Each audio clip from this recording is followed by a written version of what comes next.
Bonjour à tous. Donc aujourd'hui je vais vous proposer une recette de nougat glacé. En fait ça fait pas mal d'années que je vois cette recette tourner sur internet, ça donne toujours envie. Et donc je me suis enfin décidée à essayer. Donc j'ai mélangé plusieurs recettes, j'ai regardé plusieurs recettes, j'ai fait un peu comme moi j'avais envie. Donc je vais utiliser des amandes, 75 g d'amandes que j'ai passé 1 seconde en vitesse turbo pour que ce soit un peu concassé quand même. J'ai filtré au tamis pour enlever la poudre parce qu'il y en avait un tout petit peu. Voilà, parce que faudrait pas qu'on ait de la poudre. Il nous faut aussi 50 g de pistaches, donc c'est facultatif, hein. Moi j'avais envie de mettre des pistaches. Vous pouvez mettre un peu plus d'amandes et pas de pistaches, ou voilà, comme vous voulez, hein. C'est comme vous avez envie. Et on mettra aussi 25 g de fruits confits. C'est pareil, vous n'êtes pas obligé d'en mettre. Voilà, moi j'en mets. Vous pouvez mettre aussi du citron confit, des oranges confites. Pas obligé de mettre ce mélange, vous faites comme vous avez envie. Et pour faire caraméliser les amandes et les pistaches dans la poêle, qu'on fera tout à l'heure, j'utilise 50 g de sucre. Voilà. Les fruits confits, on ne les mettra pas en même temps que la caramélisation des fruits secs. Donc c'est une recette pour 8 personnes, donc elle sera glacée. Donc le lendemain, pour faire notre préparation, il va nous falloir 300 g de crème de coco. Alors, la crème de coco, c'est pas de l'huile coco, hein, surtout. Donc on va prendre 300 g, on va retirer le liquide, l'eau de coco qui est en trop, on prend que la crème. Alors on en aura besoin pour faire la crème fouettée. Donc 300 g de crème coco, 4 blancs d'œufs, voilà, les jaunes on les utilisera pour autre chose. 50 g de sucre en poudre, 120 g de miel crémeux.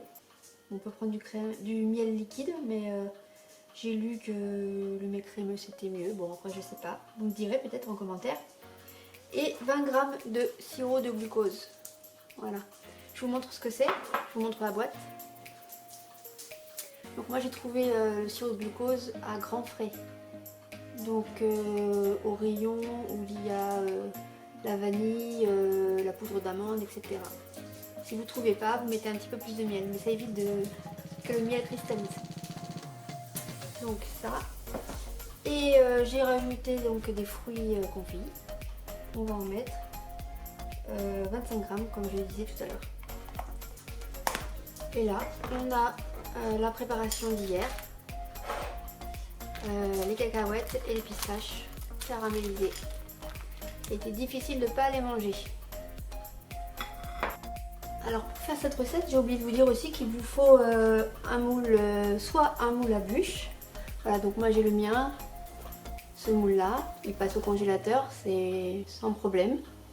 Ou vous pouvez aussi prendre votre moule Savarin qui est vendu sur la boutique Thermomix, ou un moule à vous, il n'y a pas de souci. Ou encore un moule à cake. Il faudra juste filmer pour pouvoir le démouler correctement.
Donc là je vais préparer ma crème de coco que je vais mettre au congélateur. Comme on voit quand on ouvre la boîte de crème de coco, voilà, c'est dur. Mais dessous il y a de l'eau de coco. Alors on prend un autre récipient, je fais un peu de place. Je vais prendre la crème. Je vais prendre la crème du dessus. Donc j'en ai besoin de 300, mais au fond il y a l'eau de coco. Voilà, vous voyez, l'eau de coco. Et ça, il faut pas que je le mette, donc je l'enlève.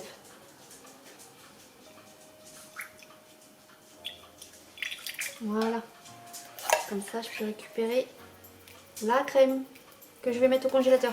Et donc, on va mettre aussi le bol du Thermomix au congélateur avec les couteaux et le fouet. Voilà, on met tout au congélateur pendant 30 minutes à 1 heure, c'est l'idéal. Allez hop, au congélateur. On fera attention aussi parce qu'il y a des crèmes de coco allégées, donc surtout pas. Hein. C'est comme la crème de vache. Hein. Il faut absolument pas que ce soit léger pour que ça fasse une crème fouettée. Donc bon, après la crème, si elle n'est pas hyper ferme, c'est pas très grave. Une fois qu'elle est montée, qu'elle est fouettée. Mais à la base, voilà, il faut pas que ce soit allégé. Allez, je mets tout ça au congélateur. On peut aussi enlever le socle si on veut, pour pas que les couteaux soient gelés au fond. Voilà, pour que quand on rallume, ça coince pas quoi. Ou sinon, on a juste à les enlever juste avant de mettre à fouetter la crème et de les remettre pour pas que ce soit bien collé. Alors voilà, j'ai ressorti mon bol du congélateur, voilà. On voit que c'est bien froid. Je tourne un peu les couteaux pour être sûr que ça n'accroche pas. Je le place. Hop. Je place mon fouet correctement. Voilà, quand je tourne au sens inverse, hop, si je veux lever, je ne peux pas, c'est attaché. Et je mets ma crème qui est bien froide. Elle est vraiment froide. Hein. J'ai laissé un peu plus de 30 minutes. Donc, quand c'est dans le récipient comme ça, faut pas plus. Par contre, quand on le met, quand on met la briquette ou la boîte de conserve entière, on peut mettre jusqu'à 1 heure. Sinon, voilà, ça refroidit bien. Hop.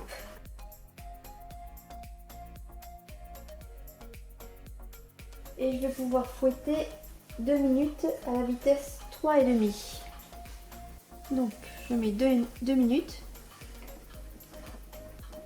Ça sera le même temps si c'est avec de la crème.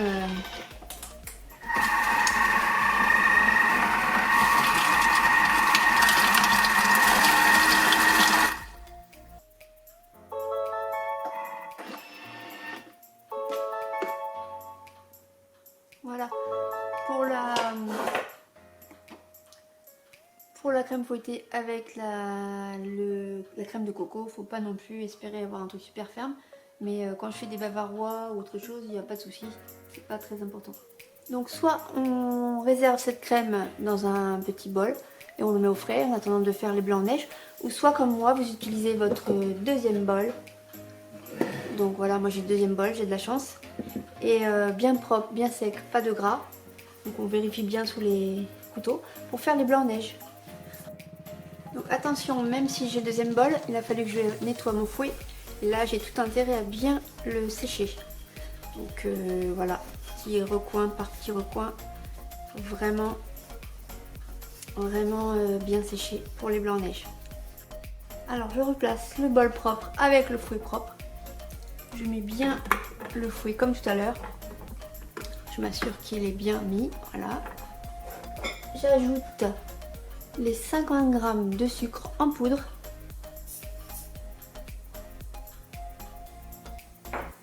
Avec les 4 blancs d'œufs. Ils sont à température ambiante. C'est les œufs de mes poules. Je ferme le robot.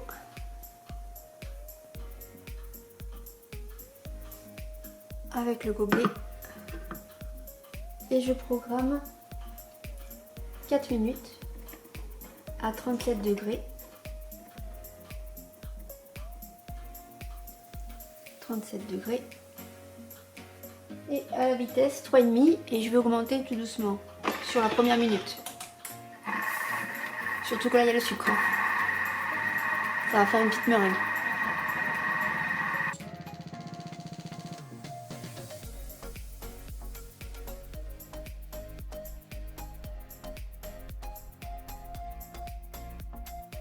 Voilà. Donc on va nettoyer le bol et le fouet correctement parce que là on va pouvoir faire chauffer le miel avec le glucose.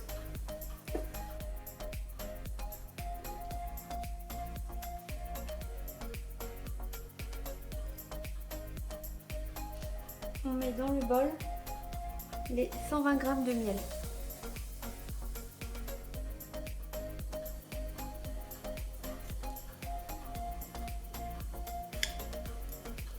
Alors là, c'est pas le miel de ma ruche, parce que cet été j'avais une ruche, mais mes abeilles sont parties, la ruche était toute jeune, et elles sont parties. Il faisait trop froid à un moment donné, on n'a sûrement pas su comment faire, mais je vais essayer d'en récupérer une pour l'année prochaine. J'espère que là, cette fois, on aura notre miel.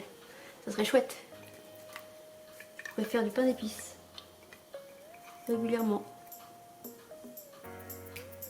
Donc là, le sirop de glucose, j'en mets 20 g. Et on va faire chauffer ça à 115 degrés. Alors si on a le thème 31, alors là je vois pas trop comment on fait. Parce que l'aroma, je sais pas si ça va être trop juste ou trop fort, je ne sais pas du tout. Donc là on va faire 115 degrés, 6 minutes en vitesse mijotage. Donc je mets le gobelet, je règle 6 minutes.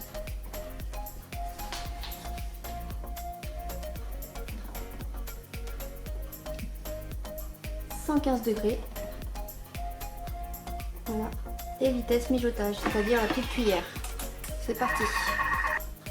On obtient donc un sirop bien liquide qu'on va verser sur les blancs meringués.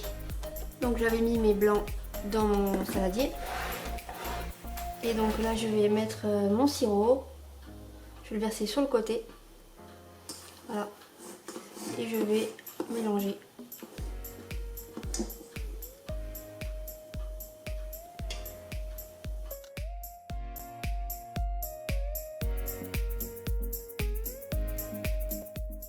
Avec un robot pâtissier, on ferait chauffer du sucre, enfin du miel dans une casserole avec un thermomètre jusqu'à 115 degrés et après on verserait dans le robot pâtissier en train de fouetter.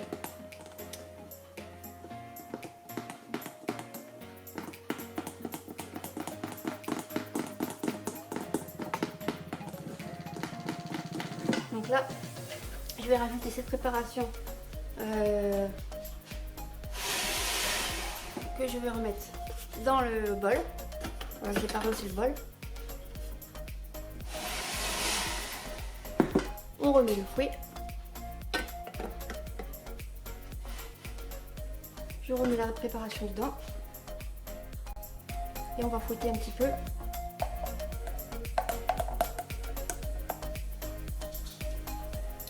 Donc on va fouetter 15 minutes, vitesse 3,5, sans mettre le gobelet dessus. Donc je l'enlève. Je choisis donc 15 minutes.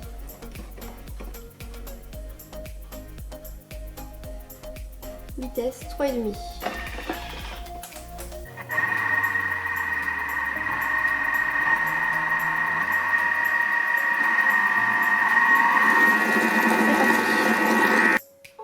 On obtient un mélange onctueux dans lequel on va rajouter la crème fouettée. Hop. Donc on va d'abord enlever le fouet. On n'a plus besoin. On va mélanger avec notre spatule après. Alors la crème fouettée qui était réservée au frais. On rajoute notre mélange de cacahuètes, pistaches caramélisées. Hop. Les 25 g de fruits confits. et on mélange à la main.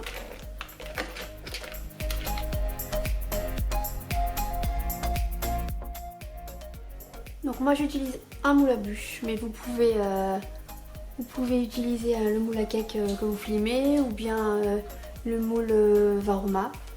Alors pour démouler, il faudra faire attention, peut-être le tremper dans l'eau chaude, le dessous du moule dans l'eau chaude.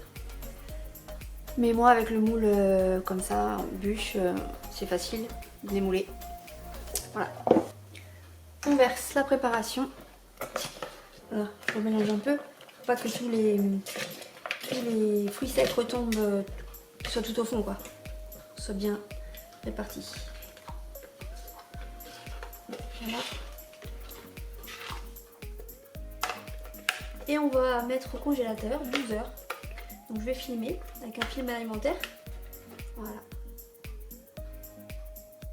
Alors j'aurais pu faire une vraie bûche, mettre un socle, mais je vais faire tout simplement le nougat glacé au congélateur. Alors voici ma bûche, enfin mon nougat glacé. Hop, ça s'enlève tout seul.